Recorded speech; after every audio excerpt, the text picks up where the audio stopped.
In alcuni degli ultimi video siamo andati a vedere insieme come creare delle cosiddette custom ISO di Windows. Cosa abbiamo fatto nel momento in cui le abbiamo create? Abbiamo tolto dal Windows originale tutti quei componenti inutili che vanno ad appesantirlo e a rallentarlo e abbiamo installato sui nostri sistemi dei Windows estremamente veloci in grado di funzionare meglio anche sulle macchine più lente. Ma cosa succede invece se non vogliamo installare ex novo un sistema operativo e vogliamo alleggerire il nostro nello stesso modo? Beh, è possibile grazie al programmino che voglio presentarti oggi. Letteralmente con una manciata di clic sarà possibile, grazie a questo software, eliminare nello stesso modo tutti quanti i componenti inutili dal nostro Windows, rendendolo decisamente più leggero e più reattivo ai nostri comandi. Andiamo a vederlo insieme. Ti senti pronto? Iniziamo. E ancora una volta, per procurarci il software che ci servirà oggi per fare la nostra magia, procederemo nella stessa maniera di sempre. Quindi andiamo ad aprire il nostro browser e nel motore di ricerca che preferiamo andiamo a digitare Gentiluomo Digitale. Effettuiamo la nostra ricerca e, come sempre, il primo risultato sarà quello che ci interessa e precisamente quello che fa riferimento al dominio gentiluomodigitale.it. Facciamoci clic su e verremo proiettati nella nostra pagina. Quello che dovremo fare a questo punto è spostarci nella sezione Downloads del sito, aprire la pagina e scendere leggermente in basso fino a questo risultato qui. Il programma che ci interessa infatti si chiama Bloty Nosy. Facciamo clic sul pulsante File Download per scaricare il nostro file e a questo punto è possibile che ti compaia un messaggio come questo, che ci avvisa semplicemente che questo è un file che non viene scaricato di frequente. Inoltre, come ho scritto nella nota in cima grossa nella pagina, ogni volta che un file eseguibile viene compresso, Windows Defender tende erroneamente a segnalarlo come un potenziale virus, una potenziale minaccia. Naturalmente questo è un falso positivo, come ho spiegato a tutti. In ogni caso, nulla vieta che una volta scaricato il file tu possa procedere a controllarlo con un altro antivirus oppure con Virus Total se ritieni. Per scaricare questo file dovremo dapprima portarci sull'avviso che ci compare e cliccare sui tre puntini per poi scegliere nel menu che ci si apre la voce Mantieni. Fatto questo andremo in basso su questa frecciolina e sceglieremo la voce Conserva comunque e finalmente il nostro file viene scaricato. A questo punto potremo fare clic sulla voce Apri file e potremo vedere il contenuto del file zippato appena scaricato.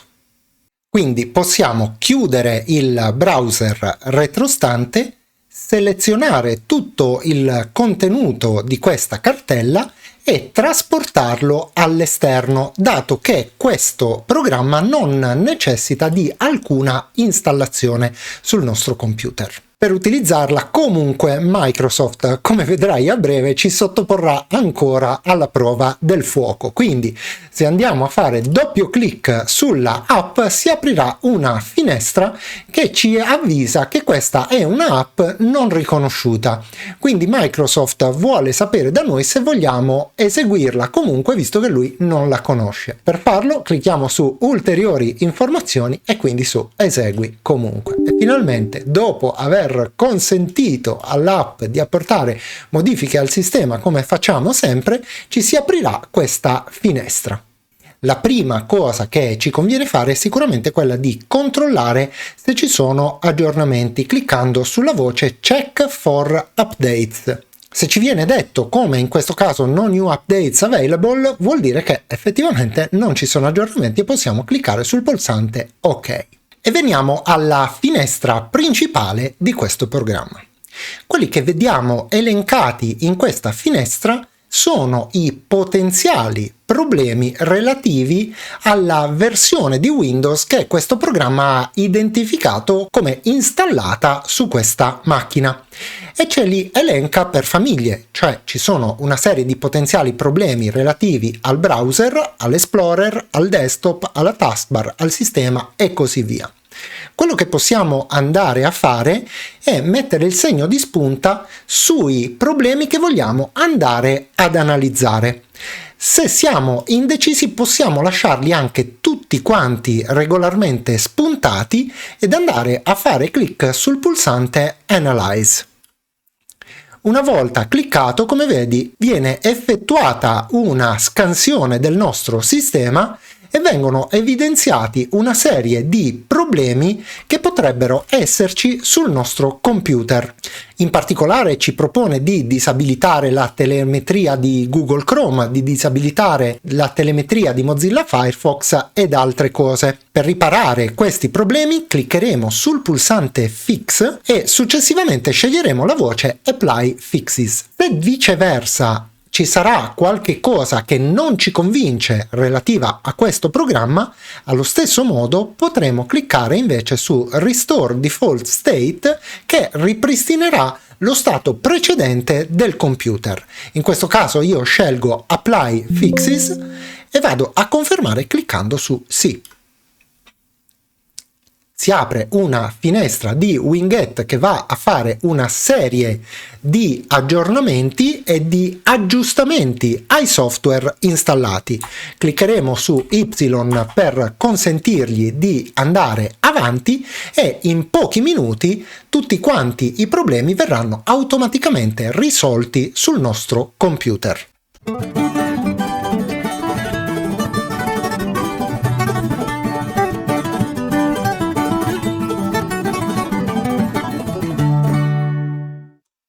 Ecco fatto, come vedi il programma ha terminato di lavorare e ha automaticamente disinstallato una serie di cose non necessarie dal nostro Windows.